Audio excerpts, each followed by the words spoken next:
ndenge ezala kaka bopesa confiance na Chemande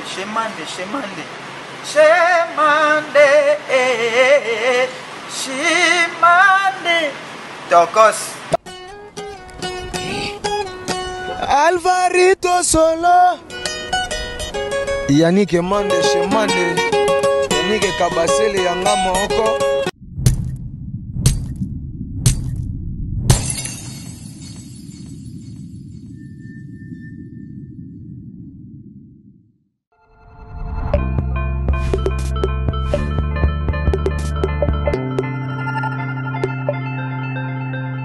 Excellente méditation dans tout bosul bakwa Hollanda. Il y a un impact na idéologie, ndena Rabino TV za radio temgolo TV comme radio de Djoubek frappe encore na buka caméra. Par rapport à image balobi Jeko Bourrompela, les créateurs de Ndombolo, bobenga comme d'habitude de Djoubek frappe encore une création dédiée. Donc la biso Jeko Bourrompela, to c'est la comment na bourro pela Jeko na scène, to yebate actuellement. Bourro zo sala nini vraiment. Olobaka Mbanza Congo comme na position nini.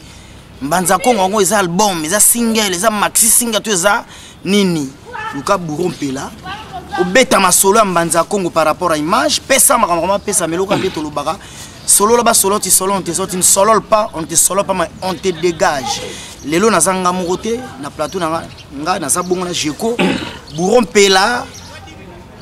Les créateurs de Ndombolo, l'appellation bien contrôlée parce que quoi de la couramment on a laissé les créateurs de Ndombolo tout mais là par rapport à image, par rapport à disque na habité ce que ça Maxi Singer Swinini Bouroyoka tout au cours émission Oyo, j'ai dit déjà à mon invité Jeko Bourrompela, bonjour. Ouais, bonjour Djoubek, bonjour. Bonne santé artiste. Non, ça va, tout va bien, malgré le confinement banini mais dès que tu as au moins 1 mètre ou quoi. Toi, 1 mètre, bien azonga sous moi si mamuki. Confinement. Juste. Tout ça juste. 1 mètre. Malgré le confinement, tout ça on a bien santé. Il n'y a rien à revendiquer, tout se passe bien, tout ça calme. Mbanza Congo, eza single, album, maxi single, tout ça remix. D'abord comprendre bien dit. Bon, Mbanza Congo, c'est un projet, parce que mon temps tout ça bloqué. Tu peux savoir toujours ma titre, ou titrer logo, titrer logo. Il y a des cas qui ont projet tout ça. Ça dit projet zali venu, projet ali, beaucoup ali. L'album beaucoup comme basé la rango, basé la rambanza Congo, projet zali venu. La Phoenix Fezali, donc bloc zali venu. Donc il y a des projets. C'est tout le temps des projets tout ça là, mais on nous dit makaka malé mais nous on talanga beaucoup tenga donc dans la quartier tu peux m'abso. Tout ça là normalement boulot. Ça la boulot, tout commence à la route du studio, tu n'as pas allé.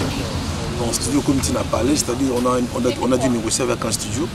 Et après, on a déplacé les matos. On les a ramenés à la maison, tout ça, on n'a pas allé. Donc, nous sommes en train de travailler.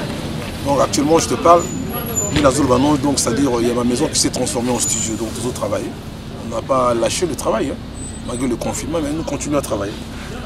Malgré le confinement, tu continues à travailler. Mbanza Congo, Izali. Yo mozo produire yango to uzana producteur moko wazana simana wazo cha point bon artiste net ngana ko zanga producteur te ko zanga producteur ngana bavarte ça bavarte sur na télévision ça dit ngana sala no musala après une fois qu'il y a le concret on est na télévision même ndenge mo to lukan no combien de fois de looking à 1000 fois tu vois tout ça en émission c'est-à-dire le dans la si j'ai quelque chose à dire mais à télé je le dis. Mais je ne suis pas du genre à venir comme ça à la télé, tu vois, juste parce qu'il y a un loba à raconter des trucs, tu vois, non, c'est pas trop. Il y a un loba est important, c'est-à-dire en ce moment je suis en train de travailler. Pourquoi pas on me salle ici donc ça sert à rien à loba trop, parce que ma mélomane n'est pas chicha. Yo mon sali du sala na okom yo moko okom kumisa tu vois, après ils a bien dit, on a les alliés pendant moi ma mentalité na biso ya fo on a eu 50 ans bolé donc Mbanza Congo, j'ai un producteur, il y a des gens qui me soutiennent, toute une équipe, toute une structure. Artistes, c'est artistes à Makassi. Les artistes quand même, Makassi font la s'inventer parce que mon émission au Marca quand même dans les pays étrangers. Là, au Kenya, Abidjan, au Kenya, le créateur de Nomoloké, Bourrompela, donc quand même quelque part. Merci, la vie dans un quadrant, Kofi Olomide, on a parcouru tout ça. Donc je pense que artiste net socialement aux marques, même au 20 ans, 15 ans après, tu finiras toujours par décrocher un grand contrat. Maintenant, on a un contrat vraiment un gros morceau, je vais dire. C'est-à-dire, il y a le contraire, il y a la maison, il y a la belle, il y a la belle. Mais on a besoin tout de suite comment dire, dénoncer tout, détailler, on doit comprendre. Mais, dans le moment venu, on a bien Djoubek, on a rebrandé le contrat à la minute. Donc voilà, j'ai signé avec un grand label, une grande structure aux Olympiques de la Macamdanaï. Voilà quoi. Donc toujours bosser, maintenant on va maquiller les trottés. Travaillons d'abord, après les gens sauront après ce qui se passe. Moi, je suis featuring, je suis artiste, il y a Libanda, Mbokato, il y a Kacha Mbokato, il y a featuring, tu sais, l'artiste, tout ça, c'est-à-dire l'union a toujours fait la force. C'est un métier dans lequel, il faut toujours le concours des autres.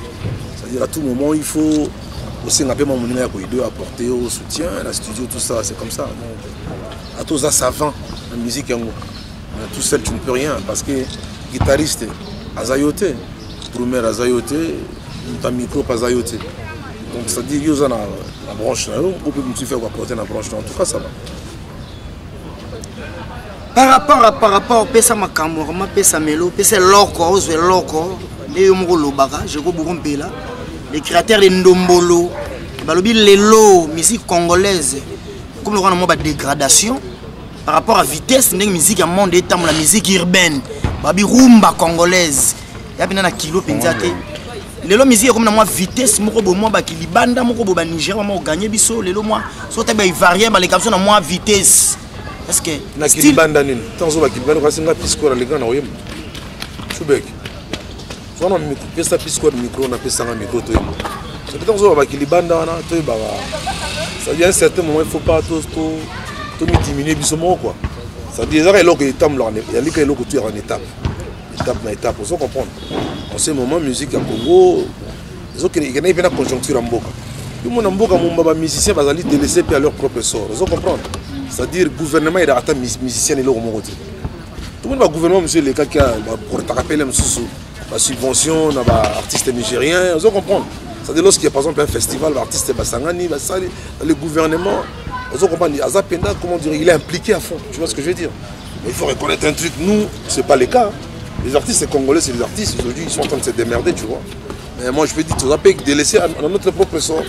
Malgré que nous combattons le chômage, nous faisons en sorte que voilà, que l'image de la culture aille de l'avant, on doit comprendre. Mais après un certain moment, il faut comprendre que non, le gouvernement est d'Arabie Saoudite. Donc j'espère heureusement que ce gouvernement est tout moi Namboka Fachi, je sais que des affaires parce que je suis congolais, heureusement que je suis président à Sika Mboka. Parce qu'il n'est pas allé passionné à la culture, on doit comprendre. Je pense qu'il y a des bisous, mais là on a et puis ministre de la culture est arrivé à faire fais à la vente régaratée. Parce que le ministre de la Culture arabe a fait la vente traité. Nous avons fait un festival à Mnene, nous avons organisé le tourisme parce que nous connaissons le domaine de musique et que ça a un bon retour dans le Boka. Vous comprenez? Mais puis au monde a artiste, c'est-à-dire ministre de la Culture comme on l'a dit droit d'auteur, il y a des musiciens. Or il y a composé une zone, vous comprenez? Donc je pense qu'à un certain moment, le ministre de la Culture face à la Moussala le secteur net branche et la musique ça rapporte beaucoup. Regarde par exemple l'exemple dans un pays comme les États-Unis. La musique qui rapporte à 4 euros, taxes, impôts, les arts. Vous comprenez? Ça rapporte énormément. Mais je pense que le gouvernement ils doivent penser aussi à nous, des artistes. De temps en temps, des subventions, vous comprendre. Apporter aide à l'artiste. Maintenant, Kofi Olomide devient une icône. C'est une grande icône, vous comprenez? C'est une grande icône, mais ce gouvernement reconnaît rien à nous. Vous comprenez? Donc, c'est-à-dire, c'est comme ça, parce que je suis là. Le monde entier Ndombolo. Vous comprenez? Le gouvernement reconnaît rien à nous. Moi, ils n'en ont rien. Il y a un monde qui est au fort de l'eau. Il n'y a pas de signé la belle à mon nez. On a beaucoup à côté de Bandoki.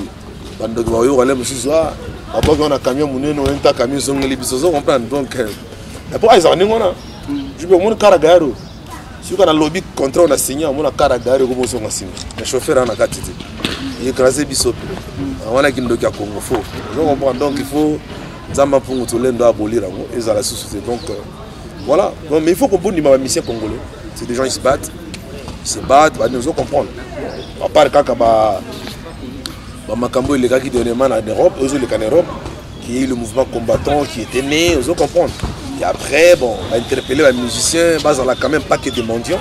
Et puis je pense que il y a diaspora, parce qu'il a raison. Vous comprenez, parce que les Cambouis politiques, il y a beaucoup au Congo, je pense qu'un artiste doit être impliqué aussi. Il doit s'impliquer. Artiste, c'est aucun gouverneur, aucun ministre, non. Vous comprenez. Après, l'image d'un artiste, il ne faut pas que ça soit incarné dans la mendicité. L'artiste Azali, c'est quelqu'un qui défend une bonne cause. Tu vois ce que je veux dire? Donc voilà. Mais sinon, l'artiste congolais, tu as mis tout ça là. Tout ça là, Lelo, Mboka Sika, Mambo Sika, Congo Sika, Nengi, prophète Mangongela Loba, Fumo Kimbango Loba. Vous comprenez? Donc, Mboka Sika, Congo Sika, je pense que tu retrouves prospérité. Je comprends pas là, Fumo Kimbango, trop ancestral, trop. Au prier en église. Nga, on a l'image Nzamba Bokoko, Nzamba Bokoko, Nzamba Bokoko. Nzamba Bokoko, Nzamba Mpungu Tulendo Fumu Kimbangu, Nzamba Mpungu Tulendo ya Ibalembonge, Yemoko Ibalembonge, parce que Yemoko Ibalembonge pe, Kongo Ibalembonge. Donc moto atera maloba na comme na yeli pe là. Yemoko Ibalembonge Nzambe to bien Nzambe to bien aka ibandi pe suka. Ibalembonge là c'est-à-dire mbonge oyo okoki ko décrire yango te. Mbonge moko donc c'est-à-dire pour définir yango te, c'est-à-dire ils en a deux bits, ils en a fin. Tourbillon, le tout puissant. Mais voilà, on idolâtrer. Mais Nzamba pour tout le monde. Bon, il y a adoré Nzamba, il adoré Nzamba, il adoré Nzamba Zali. Tu bien qu'il y a Nzakomba, tu bien qu'il y a Mungu, tu bien qu'il y a Bakombo tout. Na miki musubi bien qu'il y a Bakombo musubi, tu bien qu'il y a Balembonge, tu bien qu'il y a Nzambe, Nzakomba Nyambe, tu bien qu'il y a Mungu Aba, tu bien qu'il y a Bakombo Bene. Donc la Sambe la Nzambe. La Sambe la Nzambe via inspiration ancestrale. Vous comprenez parce que je me dis que non, avant la Bible, nos ancêtres quand même, ils ont été en communion parfaite avec Dieu. Et alors, il y a le fond a changé Nzambe deuxième fois. Il a changé Nzambe deux fois. Voilà, donc il y a un capsule de Nzambe. Je crois que vous rompez là. Pesa maman pesa milao. Est-ce que les orchestres, les artistes, ces groupes d'artistes, ils vont accompagner Monica non non, ils allaient orchestre, ils allaient orchestre, un groupe d'accompagnement, toujours bossé. Ils ont accompagné, ils ont accompagné, ils ont compris. C'est-à-dire un groupe d'accompagnement, ils ont accompagné, tous s'accompagner du Seigneur. Parce que si tu as ta guitare, ta drum, ta bleu, tout au concaté, ils ont compris. Donc groupe d'accompagnement, oui, on s'accompagne, ils ont accompagné sur scène. Moi, pendant que je chante, l'autre il contribue à travers le son, la guitare, ils ont continué comme ça. Donc le groupe est allé, tous allés. Alvarito solo, Alvarito solo, tu as un grand guitariste à Nengo, on a dans le monde entier. Pour ça, la tique a fait la générique de la Trace TV, ils ont compris. Alvarito solo, donc Bazali, Bazali a tout travaillé. Voilà, il est pas un accompagnateur du groupe, il est un accompagnateur du groupe. Vous comprenez? Parce que au sein de tout le monde, équaliser les accompagnateurs du groupe, équaliser grand animateur. C'est dans la musique. Il y a un animateur, des chanteurs animateurs, il y a un grand danseur, petit dans équaliser. Donc, Bazali automatique, grand guitariste, Bazali. On va pour ta donner un mystique, Bazali. C'est un automatique pour découvrir. À part venir Alvarito solo, on va la preuve derrière mondial, vous comprenez? Pour découvrir petit naï automatique, on a petit naï. Donc on peut automatique, à pitcher le basse, il y a Bazali. Donc c'est un groupe. Vous préparez juste après, je pense, réalisation et un projet dans le studio. Après, on aura le temps de commencer avec la tournée, hein, après le confinement. Parce que la belle heure de travail est tellement trop.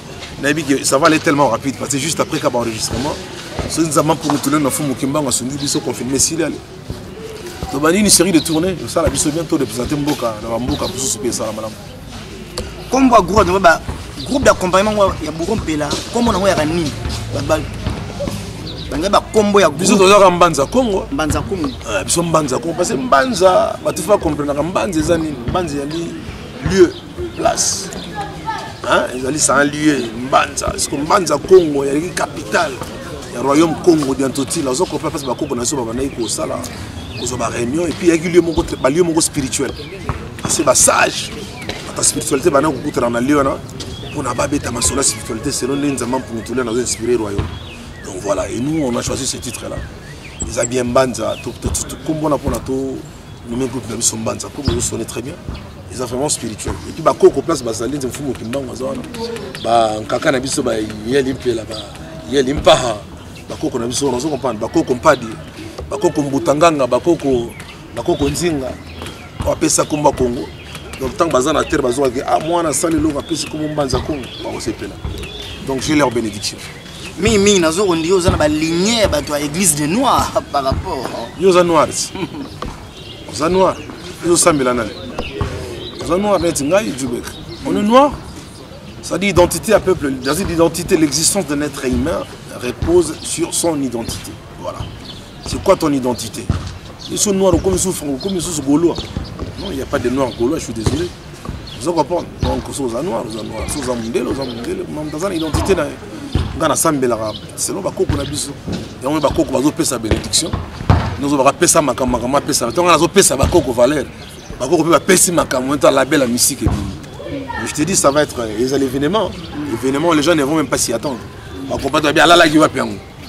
on a la gana sambela bakoko ba en direct naturel en direct naturel par rapport à Ima c'est comme si ba artiste mission bazo ko accompagner Jeko Burumpela bazo ba courager parce que ba ebaniti na be mission à télévision tout le monde à chaque dimanche baninga ba les carabasso ba promotion et orchestre et orchestre bazo valoriser leader na bango ba programme à répétition mais c'est comme si non c'est pas le sale bango remarque c'est bon ba yoki mais en même temps bazo répétition pe na côté bon monké baza trop pris na stratégie à vie c'est-à-dire tout bosser à fond pas après maman éclair bêta vous comprenez parce qu'il y a à force de trop parler aussi à la télé pour ne rien dire ça sert à rien tu vois non donc voilà mais ils appellent bien remarque pour ça ils on a oui ça va je sais pas Hollanda c'est ça bien actuellement musique moi moi trouvé mati par rapport à ces dernières années moi dégradation côté mais tout moi qui tant au la terrain mon musique pour Mbanza Congo zo tant au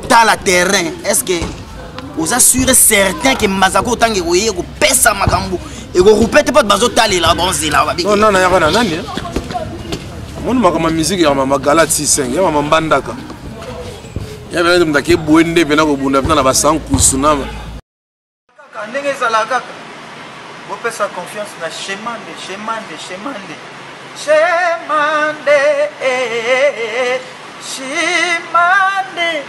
Tokos Alvarito Solo Yannick Mande Chemande Yannick Kabasele Yanga Moko